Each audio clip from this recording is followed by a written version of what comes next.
Selamat ketemu lagi saudara, Shalom. Apa kabar saudara-saudara?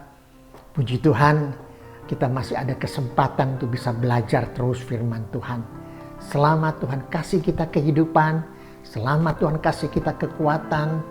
Ini adalah anugerah Tuhan, mari kita pergunakan dengan sebaik-baiknya. Puji Tuhan.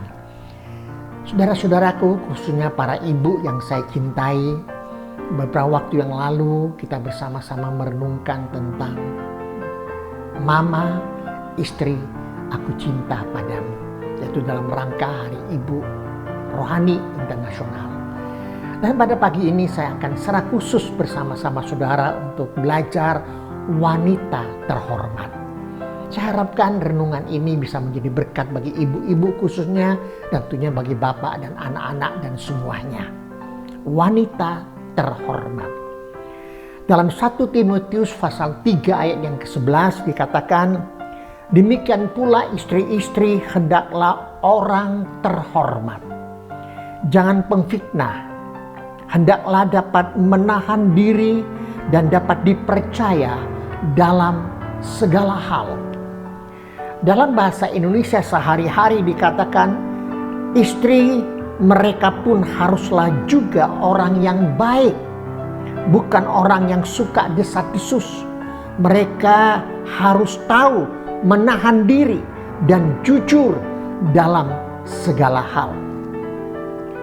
Saudaraku yang saya kasih dalam Tuhan, pada saat ini kita akan secara khusus belajar tentang wanita terhormat. Saya sebagai seorang bapak, sebagai seorang suami pasti yakin selain ibu ingin dihormati, dan pasti juga ibu ingin menjadi wanita terhormat. Ayat yang baru kita baca tadi dalam 1 Timotius pasal 3 ayat 11 adalah satu kontes di mana ditunjukkan kepada istri-istri para diaken atau istri-istri para pelayan Tuhan. Hendaklah orang yang terhormat. Nah tentunya sekarang adalah ditujukan kepada saudara, ibu-ibu khususnya yang adalah anak-anak Tuhan. Mari kita belajar hal ini. Lalu bagaimanakah agar kita bisa menjadi ibu yang terhormat? Ada beberapa hal yang perlu kita belajar secara singkat. Yang pertama, kita harus bersyukur kepada Tuhan di mana Tuhan menciptakan ibu menjadi seorang wanita. Dan tentunya wanita punya peranan yang sangat berbeda dengan para pria. Sekali lagi, tentunya saudara sebagai ibu mempunyai peran yang berbeda dengan para suami atau para pria. Bagi yang sudah berkeluarga, harusnya bersyukur kepada Tuhan karena ibu memiliki keluarga, memiliki seorang suami yang ibu cintai, memiliki anak-anak yang ibu kasihi. Ini adalah suatu anugerah Tuhan. Dalam keadaan apapun dan bagaimanapun, kapanpun, itu adalah suamimu, itu adalah anak-anakmu. Pastilah saudaraku, suami saudara, anak-anak saudara pasti banyak kekurangan, banyak kelemahan, banyak keterbatasan, bahkan seringkali menyakiti hati ibu, hati mama, pacar, itu pasti. Saya menyadari akan hal ini. Namun saudaraku, sebagai catatan, sekarang kita akan bicara secara khusus bukan bapak, bukan anak, tapi ibu yang kita akan bicarakan. Bagaimana menjadi seorang ibu yang wanita yang terhormat? Kata terhormat dalam bahasa Yunaninya adalah semnos. Artinya adalah sabar, anggun, mulia, dihormati saudaraku. Sabar itu berarti tidak ada dendam. Bukannya sabar tak kala saudara sabar hanya ngelus dada, tapi di dalam ada kebencian, ada kedendaman, kecengkelan. Tidak. Tapi sabar itu adalah kasih agape, kasih dari Allah. Bukankah Yesus telah memberikan contoh yang sangat jelas kepada kita dalam keadaan apapun sampai dia di atas kayu salib? Dia masih sabar, dia masih mendoakan bagi orang yang mengkhianati dia, orang yang menyalibkan dia. Ada kasih di dalamnya, dia sabar, itu yang sebenarnya. Anggun, saudaraku, adalah penampilan dari luar dan dalam itu anggun. Bukan anggun dalam arti penampilan bajunya yang anggun, tapi perilakunya anggun. Kata-katanya anggun.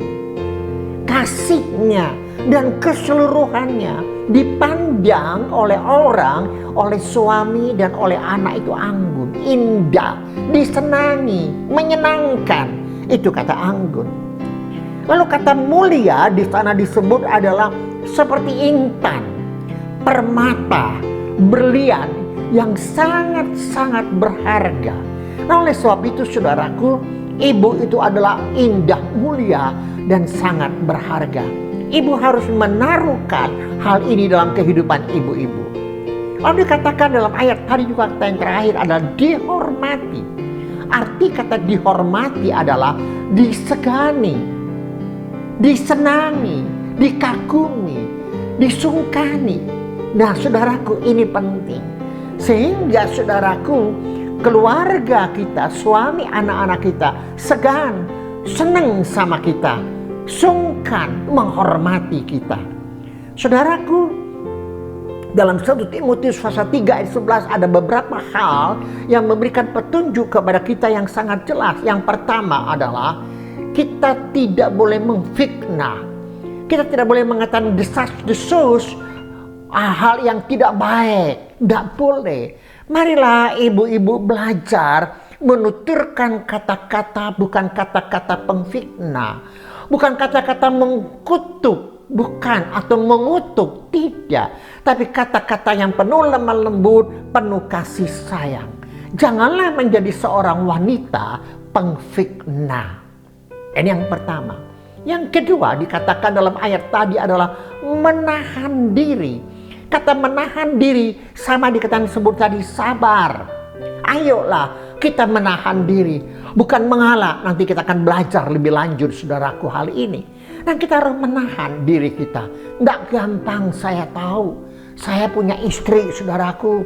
Semua ini tidak gampang. Kadang-kadang kita hanya bisa menangis, menahan diri, melihat sang suami, melihat anak seperti itu, yang tidak ada perubahan, tidak ada pertobatan sama sekali, tidak ada yang menyenangkan sama sekali. Malah kita ngelus-ngelus dada kita mengatakan, kok beginilah hidup kita. Marilah kita belajar menahan diri dalam semuanya ini. Yang ketiga adalah dapat dipercaya, jujur dalam segala hal. Itu dikatakan jujur dalam segala hal. Ini penting. Nah saudara, nanti kita berikutnya kita akan belajar semuanya ini satu persatu demi detail untuk kita belajar bagaimana kita harus hidup lebih berkenan kepada Tuhan. Tapi yang penting adalah yang pertama adalah terhormat. Jangan menjadi seorang wanita pengfitnah atau suka memfitnah orang lain. Jangan. Yang kedua, menahan diri. Yang ketiga, dapat dipercaya dan jujur dalam segala hal. Jujur dalam keuangan, kamu harus jujur. Dalam pergaulan harus jujur. Dalam segala hal harus jujur kepada suamimu, kepada anak-anakmu. Pertanyaan lagi, Pak, suami saya tidak jujur, masa saya suruh jujur? Nanti kita akan belajar hal ini, saudaraku. Kalau saudara nanti setelah merenungkan akan renungan ini, saudara, saya harapkan saudara bisa melihat dari Amsal pasal ke-31 ayat 10 sampai ayat 31. Di sana adalah puji-pujian untuk istri yang cakap. Berikutnya kita akan belajar, saudaraku, episode berikutnya kita akan belajar bagaimana menjadi istri yang cakap. Tapi sekiranya saudaraku, dari apa yang kita renungkan secara singkat pada pagi hari ini membawa kita untuk betul-betul menjadi seorang wanita yang terhormat, wanita yang dihormati, wanita yang disegani, bukan karena kehebatan saudara, kepintaran saudara semata, tapi karena perilaku, iman rohani saudara, sehingga saudara disebut wanita yang terhormat. Kita lanjut membicarakan tentang istri yang cakep. Soli Deo Gloria. Tuhan Yesus memberkati. Amin.